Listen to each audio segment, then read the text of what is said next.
George Floyd's hometown of Houston is preparing for what's expected to be a big March day today in his honor. As the city prepares for the march, the police chief is being credited with helping keep days of protest there peaceful. Janet Shamlian is in Houston with that part of the story. Janet, what is this chief doing? He always gets a lot of attention. He is a rock star for a lot of people. That is true, Gail. Good morning to you. So the Chief Art Acevedo has been a very visible presence here over the past week. Everything from speaking at churches to marching right alongside those protesters.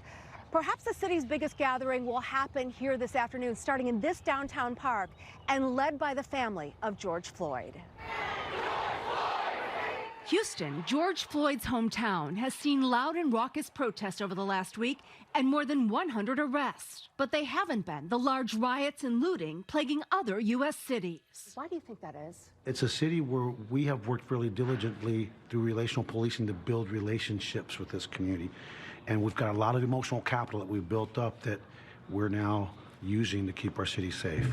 Many believe it's largely due to the presence of Houston Police Chief Art Acevedo himself, appearing at almost every protest over the past week, sharing the community's pain.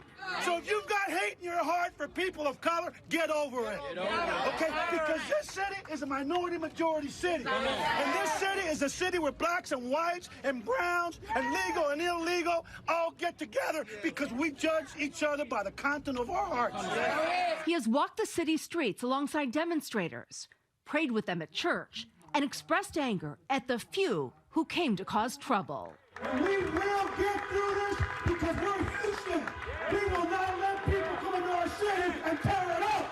Appointed by the city's black mayor, Sylvester Turner, Acevedo changed his Twitter profile picture to a drawing of George Floyd.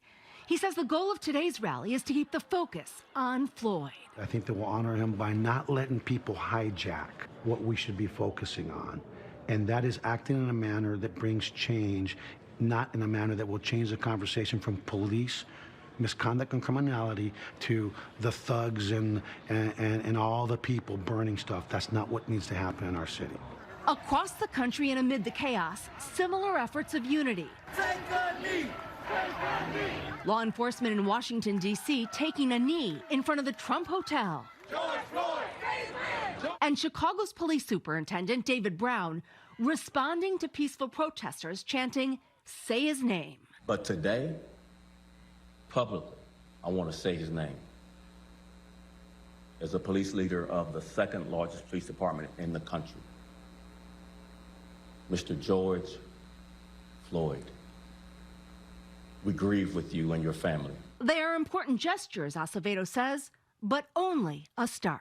We can't lose sight of the fact that when bad policing happens, it disproportionately impacts communities of color, and poor communities, including white poor communities. So we need to take a step back and speak the truth. Everybody knows the truth when they see it. We just have to open our eyes. And the chief says he expects a large, peaceful event here today. Meanwhile, funeral arrangements have been announced for George Floyd, a public viewing in the Houston area next Monday, followed by his funeral on Tuesday. Gail? Yeah, some tough times to come, but let me just say something about Chief Art Acevedo, Janet. I've been watching him for years. He never shies away from hard truths. He walks a walk and talks a talk. And he's always accountable for what happens in his city. And he's such a great cheerleader, too. He is. I believe it will be peaceful in Houston. Thank you, Janet, very much.